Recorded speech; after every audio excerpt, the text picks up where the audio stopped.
بندہ یہ وظیفہ پڑھے گا اللہ کا عرش ہل جاتا ہے. لا علاج بیماریاں ہوں، دکھ ہوں، غم ہوں، قرضے ہوں، مصیبتیں ہوں، ناکامیاں ہوں اور پریشانیاں ہوں اور ایسے حالات کے جو انسان کہے کہ بس سب تو موت ہی ہے، اس کے علاوہ کوئی راستہ نہیں. کوئی ایسی پریشانی ہو، اللہ کا نظام ہے کہ اس پہ وہ ملتا ہے جو ایمان انسان گمان نہیں کر سکتا، سوچ نہیں سکتا. یہ فیصل آباد کے ساتھ ماموں کانجن میں ایک درویش ہوتے تھے، صوفی عبداللہ صاحب رحمۃ اللہ علیہ. بڑے اللہ والے تھے، درویش تھے، اللہ سے مانگتے تھے، اللہ دے دیتا تھا. تو مجھے ان کے ایک شاگرد نے بتایا، اردو بازار لاہور میں ہوتے تھے. کہنے لگے کہ میں ایک دفعہ گیا تو مجھ سے فرمانے لگے کہ میرے سارے کے سارے طالب علم استاد جمع ہو کے آ گئے کہ ہمارے جو ہے وہ ہمارے راشن نہیں، کھانا پینا کچھ نہیں، تنخواہیں نہیں ملی، سب چیز ختم ہو چکی ہے، تو اب ہمیں اجازت دے دیں، آپ کے پاس تو ہے نہیں. اچھا فرمایا مجھے چند دن دے دو، جتنے اور دن صبر کر لیا، چند دن مجھے دے دو. تو فرمایا پھر بیٹھ گئے مصلی اور جو سورۃ فاتحہ پڑھی نا جب آتے تھے نا، ایاک نعبد و ایاک نستعین، اس کو جو وجدانی کیفیت کے ساتھ دل کی گہرائیوں اندر کے درد کے ساتھ پکارتے تھے، اتنا درد، اتنا غم، اتنا درد، اتنا غم جو پکارتے تھے کہ ایسے محسوس ہوتا تھا کہ زمین ساری کی ساری ہل رہی اور ہر طرف ایک نظام چل رہا ہے. اور جب پھر اس صورت کو پورا کرتے تھے، پھر سورۃ فاتحہ پڑھتے تھے اور جب پہنچتے تھے ایاک نعبد و ایاک نستعین، پھر ایسے ہی جو ہے اس کو دہراتے تھے. پر بات یہ ہے وہ دعا پڑھتے نہیں تھے، مانگتے تھے. ایک ہے دعاؤں کا پڑھنا، ایک ہے دعاؤں کا مانگنا. وہ دعا پڑھتے نہیں تھے، مانگتے تھے. اور اللہ مانگنے والے کو دیتا بھی ہے، اللہ مانگنے والے کو عطا بھی کرتا ہے، اور اللہ کی رحمت مانگنے والے کے ساتھ سدا رہتی ہے، ہمیشہ رہتی ہے. وہ دعا پڑھتے نہیں تھے، مانگتے تھے. بس کہا کہ ایسے مانگے، ایسا مانگا، ایسا مانگا کہ اللہ پاک کو ترس آیا. چند ہی دنوں میں فرمایا اللہ نے دکھایا کہ یہ دیگ ہے سونے کی بھری ہوئی ہے، اور میں نے آپ کے حوالے کر اور تھوڑا سی ایسی جگہ ہٹائی تو وہ دیگ نکل آئی. تو فرمایا پھر مٹھیاں سونے کی بھر بھر کے دیتے تھے اور کہتے تھے اس کو حسب ضرورت خرچ کرنا، خیال کرنا، کہیں فضول خرچی نہ کرنا، اسراف نہ کرنا. اللہ کے خزانے ہیں اور برکت والے ہیں، کہ اللہ ناراض ہو کے چھین نہ لے، کہ اللہ ناراض ہو کے چھین نہ لے. مجھ سے ایک صاحب کہنے لگے کوئی ایسا عمل بتائیں، کوئی ایسا عمل بتائیں کہ میں چاہتا ہوں میری 7 نسلوں میں رزق ختم نہ ہو، جو مہنگائی اور حالات اور پریشانیاں میں دیکھ رہا ہوں. کوئی ہے عمل؟ میں کہا بالکل ہے. میں نے کہا روزانہ 40 منٹ بیٹھ، 40 منٹ صبح دوپہر شام، جو تیری تنہائی کا وقت ہو، کہ یا اللہ دنیا میں ایسی جگہ کوئی کہیں ہوتی، اکیلے بیٹھے رہتے یاد تیری دل نشیں ہوتی، اکیلے بیٹھے رہتے یاد تیری دل نشیں ہوتی. 40 منٹ کوئی ایسا بیٹھ 40 منٹ اس انداز سے مصلی پہ، کہیں بستر میں، کہیں ایسی جگہ جہاں سوئے نہیں، اور بس صرف ایک بار سورۃ فاتحہ پڑھا، اور اس کے بعد ایاک نعبد و ایاک نستعین کو دوہرا. جاگ رہے ہیں، دیکھتے رہیں، مجھے دیکھتے رہیں، میں آپ کو دیکھتا رہوں. آپ اللہ کے اور اس کے حبیب کے مہمان ہیں، آپ کو دیکھنا بھی ثواب ہے، آپ کو دیکھنا بھی ثواب. تو میں نے اسے عرض کیا کہ بس اس کو وجدان سے پڑھو، ایسے پڑھ کے رونگٹے کھڑے ہو جائیں، آنسو بہنے لگ جائیں، دل کے اندر کا درد اور دل کا اندر کا غم اور اللہ کے سامنے حاضری، استحضار، اور یہ کیفیتیں تیری ہوں کہ بس اس کے علاوہ کوئی مجھے یاد نہ رہے. اس درد سے پڑھو 40 منٹ. 40 کی عدد کے ساتھ کائنات کے رازوں کا بڑا تعلق ہے. 40 کا جو عدد ہوتا ہے، بس 40 کے عدد کے ساتھ پڑھ، اور بہت توجہ سے پڑھ اور بہت دھیان سے پڑھ، روز پڑھ. مجھ سے کہنے لگا کتنے دن پڑھوں؟ تو میں نے اس سے کہا مجھ سے یہ دن نہ پوچھ، تیرا دل خود بولے گا کہ فیصلے ہو گئے ہیں، بس ختم. دل خود بولے گا یہ بتائیں کہ پیٹ بھرتے ہوئے کوئی گھنٹی بجتی ہے یا دل خود بولتا ہے کہ پیٹ بھر گیا؟ پیاس میں بھی کوئی کہتا تو نہیں ہے کہ آپ کی پیاس بجھ گئی ہے، وہ دل خود بولتا ہے کہ بس اب پانی کی ضرورت نہیں ہے۔ نیند سے دل بھر جائے تو بس دل بس اب سو لیا، وہ اٹھیں۔ اسی طرح دل خود بولے، دل خود بولے، کیا بولے؟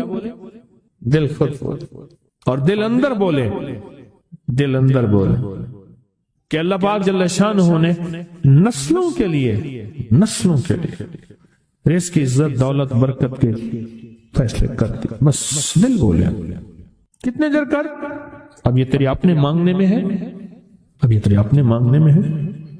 مانگنے میں کمی ہے تو دل نہیں بولے گا، اگر مانگے گا تو پتہ نہیں دنوں میں یا ہفتوں میں، جتنے میں دنوں میں فیصلہ ہو جائے۔ اور میں نے اس سے کہا کہ یہ میرے پردادا کے پردادا کا عمل ہے، ان کا یہ عمل ہے، میرے پردادا کے پردادا کا عمل، جو ہماری خاندانی یادداشتوں میں یہ لکھا ہوا اور فرمایا اگر یہ کوئی بندہ کر لے، اللہ نسلوں کا رزق اللہ سے منوا لے۔ اور میں نے اس سے کہا خیال کرنا، رزق کے روحانی ساتھ منوانا، رزق کے روحانی ساتھ منوانا، رزق کے روحانی ساتھ منوانا، ورنہ دولت، مال، چیزیں مل جائے گی جس کے بارے میں کہا جاتا ہے کہ بعض بندے ایسے ہوتے ہیں اللہ پاک ان سے لقمے نہیں چھینتا، سجدے چھین لیتا ہے۔ اللہ ان سے لقمے نہیں چھینتا، کیوں؟ رزق جسمانی دوسرے لفظوں میں مل رہا ہے، اور رزق روحانی اللہ چھین لیتا ہے۔ یہ جو آج آپ بیٹھے ہیں تسبیح خانے میں اور میں بیٹھا ہوں، یہ ہم روحانی دسترخوان پہ بیٹھے ہیں۔ یہ بہت بڑا دسترخوان لگا ہوا ہے، دسترخوان ہے۔ سنا ہے در یار پہ بڑی دھوم ہے، سنا ہے در یار پہ بڑی دھوم ہے، وہاں عاشقوں کا ہجوم ہے۔ یہ روحانی دسترخوان ہے، میں بھی خود محتاج ہوں، یہ روحانی دسترخوان ہے۔ تو میں نے اس سے عرض کیا کہ ایک دسترخوان نہیں مانگنا، دونوں مانگنا، رزق روحانی بھی، رزق جسمانی تو اس کو بھی ملتا ہے جس کو کلمہ نصیب نہیں ہوا، رزق جسمانی تو اس کو ہی ملتا ہے جس کو کملی والی کی غلامی نصیب نہیں ہوئی، رزق جسمانی تو اس کو ہی ملتا ہے جس کے ماتھے پہ شقاوت لکھی ہے، رزق جسمانی تو اس کو ملتا ہے جو اللہ کا نافرمان ہے، رزق جسمانی تو اس کو ملتا ہے جو اللہ کے وجود کا انکار کرتا ہے، رزق جسمانی تو اس کو ہی ملتا ہے جو آخرت اور قبر کا انکار کرتا ہے، رزق جسمانی تو اس کو ملتا ہے جو جنات اور برزخ کا انکار کرتا ہے، رزق جسمانی تو اس کو ملتا ہے جو خود کملی والی کی نبوت کا انکار کرتا ہے، وہ تو بے بہا لوگ ہیں، ان کو ملتا ہے۔ پر تجھے بھی صرف رزق جسمانی ملا اور اللہ سے یہ منوا لیا، نہ یہ نہ منوانا، اللہ سے کہنا ہے اللہ رزق روحانی بھی دے اور رزق جسمانی بھی دے، دو رزق کٹھے عطا فرما۔ کون سا رزق؟ اور رزق جسمانی بھی دے۔ کہیں ایسا نہ ہو کہ میری نسلوں میں صرف مال، دولت و چیزیں ہوں اور تیرا نام اور تیرے حبیب کا نام نہ ہو، تیرا نام اور تیرے کملی والے کا نام نہ ہو، تیرا نام اور تیرے دوستوں کا نام نہ ہو، تیرا نام اور تیری آل و اصحاب کا نام نہ ہو۔ کہیں ایسا نہ ہو میں محروم ہو جاؤں، مجھے آل اور محمد اور آل محمد اور اصحاب محمد کی نسبتیں یہ بھی ساتھ عطا کیے رکھ۔ میں نے اس سے کہا کہ دو چیزیں مانگنا۔ اچھا قدرت کا نظام ہے تو دیوانے بھی ہوتے ہیں، یقین والے ہوتے ہیں، آپ جیسے آپ مخلص بیٹھے ہیں، اور پوری دنیا میں ہمارے ساتھ اس وقت مخلص بیٹھے ہیں جو ہماری آج کی محفل میں شریک ہیں، ہوتے ہیں دیوانے۔ اس نے یقین سے پڑھنا شروع کر دیا، مجھ سے کہنے لگا ایک وقت ایک جگہ ہو بہت بہتر۔ میں نے اس سے کہا، میں نے کہا پھر بھی اگر ایک وقت ایک جگہ میسر نہ بھی ہو تو اگر عمل کسی وقت چوک جائے، عمل کی جگہ چوک جائے، عمل کا وقت چوک جائے، مجبوری میں نہ ہو تو بہتر ہے، پر توجہ نہ چوکے، دھیان نہ جائے، استحضار نہ جائے، یقین نہ جائے، اور سچا یقین ہو کہ میرا اللہ خود کہتا ہے یہ مانگنا بھی تو اسی نے دیا ہے نا، اسی نے مانگنا دیا ہے۔ جب اس کریم نے مانگنا ہی خود دیا ہے تو عطا بھی خود کرے گا۔ نہیں خوف نارے جہیم کا کہ کرم ہے مجھ پہ کریم کا، وہ خود عطا کرے گا مجھے، اس نے مانگنا دیا دے گا۔ یقین ہو ایسا ایسا ایسا ایسا اتنا زبردست یقین ہو، اتنا یقین ہو اللہ کے ملنے پہ اور اللہ کے مانگنے پہ، اتنا یقین ہو کہ گمان اور خیال سے بالا تر یقین ہو، بہت زیادہ یقین۔ یاد رکھیے گا میری بات، میری طرف دیکھتے رہیں، یاد رکھیے گا جس کو ملا ہے یقین کی طاقت میں ملا ہے، اور جس سے چھنا ہے بے یقینی نے اس سے سب کچھ چھین لیا، بے یقینی نے اس سے سب کچھ چھین لیا۔ جس کو ملا ہے یقین کی طاقت سے ملا ہے، یقین ہو کہ میں کر رہا ہوں اور اللہ مجھے دے دے گا۔ کہا کہ کیسا یقین ہو؟ کہا جیسے بکری کے تھن دودھ سے بھرے ہوئے اور میں کہوں کہ میرے ہاتھ سے دباؤں گا اور دودھ نکلے گا، اس سے زیادہ یقین۔ اور کہا کس سے زیادہ یقین؟ کہا کہ ایک بڑا نوٹ ہو اور بڑا نوٹ کے اندر جو ہے ایک آنے کی چیز آنی ہے، تو میں کہوں گا اس سے تو اس کی نوٹ کے اندر تو ہزاروں آنے ہیں، اور میں ایک آنے کی چیز، ایک ٹکے کی چیز لوں گا اور میرا کام بن جائے گا۔ کس سے زیادہ یقین ہو؟ اور اس سے کہیں زیادہ یقین ہو کہ سخت پیاس ہے اور میں پانی کو دیکھوں اور پانی کو دیکھتے ہی مجھے یقین ہو کہ اس سخت پیاس میں میرا پیاس بجھ جائے گی، پیٹ بھر جائے گا۔ اس سے کہیں زیادہ یقین ہو۔ میں پھر بھی یقین کو نہیں سمجھا سکا، علم بھی محدود ہے، الفاظ بھی میرے پاس محدود ہیں۔ اس سے کہیں زیادہ یقین ہو، اس سے کہیں زیادہ یقین اور بہت زیادہ یقین، اتنا یقین۔ کیا خیال ہے؟ آپ چاہیں گے اپنی نسلوں کے لیے بخت، رزق، نصیب اور مقدر منوا لیں؟ کیا خیال؟ وہ بڑا کریم ہے۔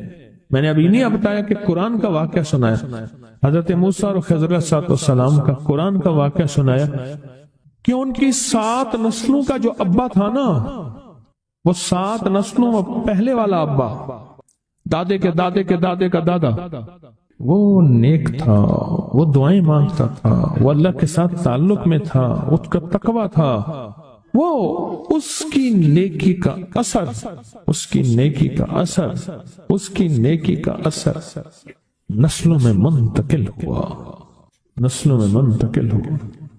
پڑھ لیں، مانگ لیں، اللہ سے کر دیں کہ اللہ میرے لیے اور میری نسلوں کے لیے رزق روحانی اور رزق جسمانی کے فیصلے کر دیں، رزق روحانی اور رزق جسمانی کے فیصلے کر دیں۔ شاہ عبد الرحیم تھے شاہ ولی اللہ رحمت اللہ علیہ کے والد محترم۔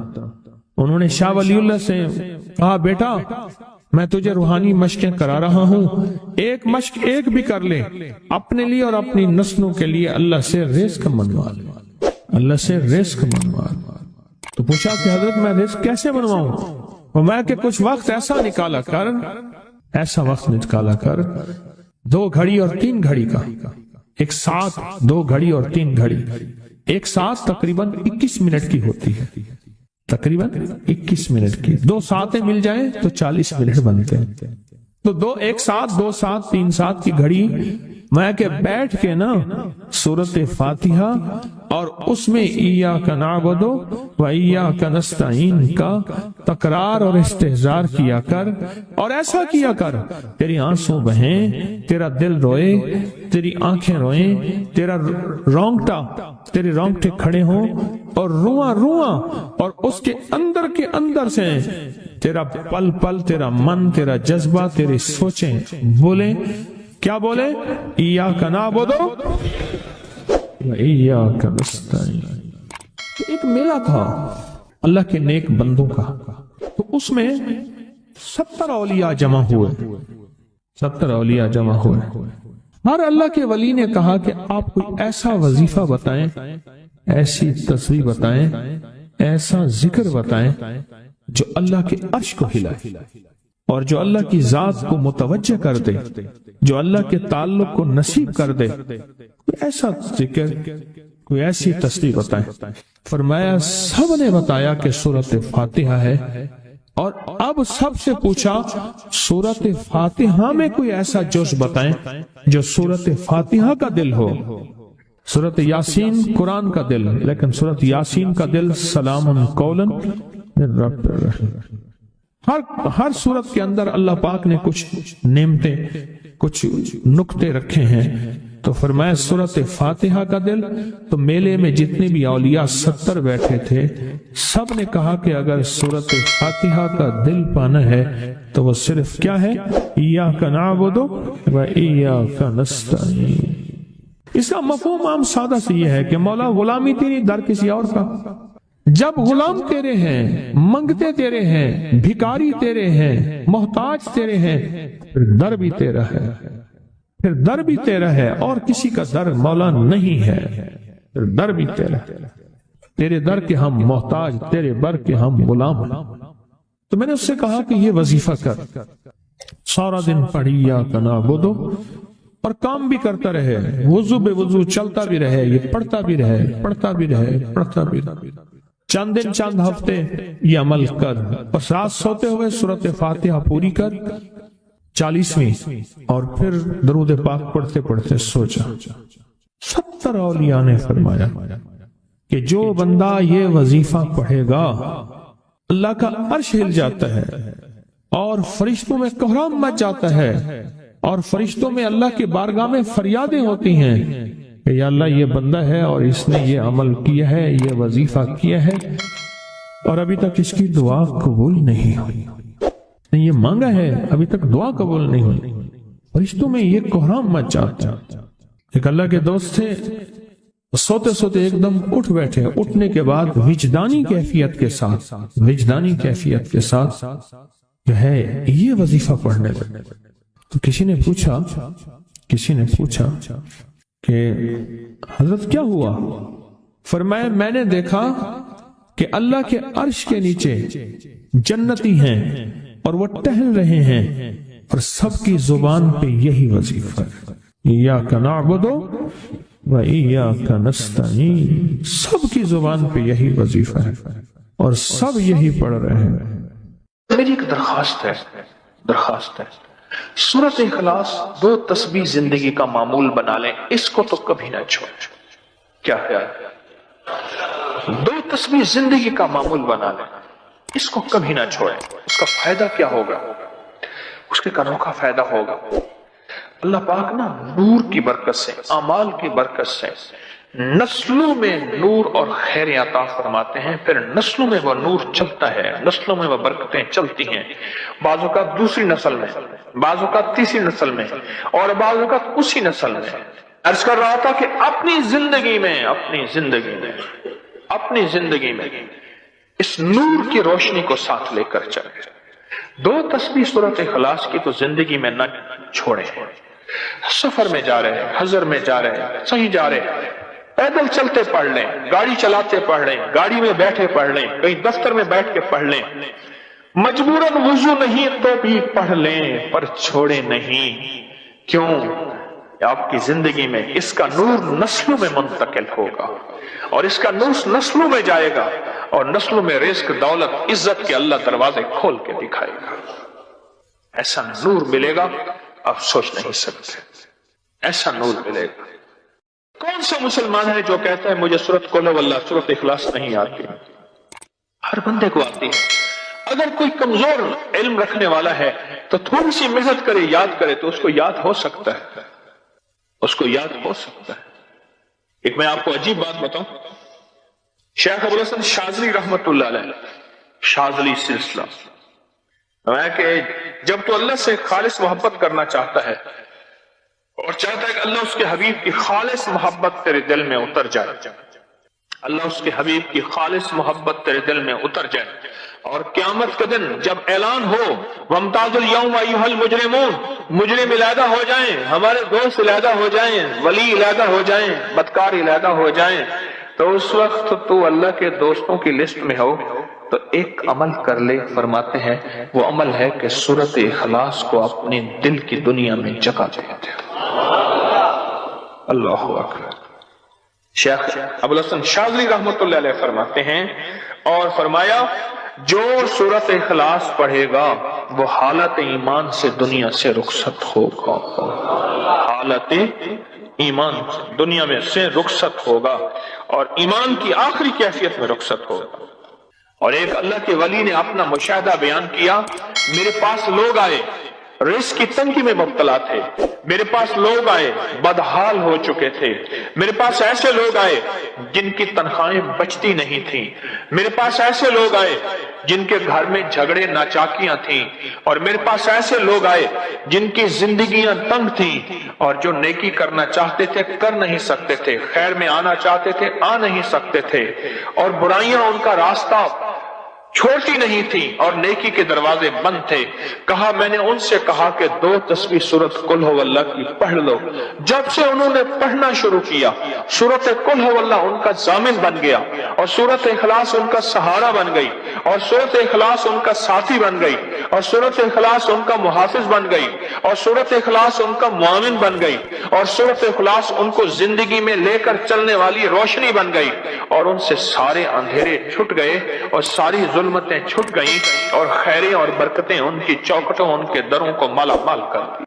اللہ کے ولی اپنا مشاہدہ اپنا تجربہ بتاتے ہیں کہ جس نے 200 دفعہ سورت اخلاص پڑھی اللہ پاک اس کو ہمیشہ خیروں سے نوازیں گے اور برکتوں سے نوازیں گے۔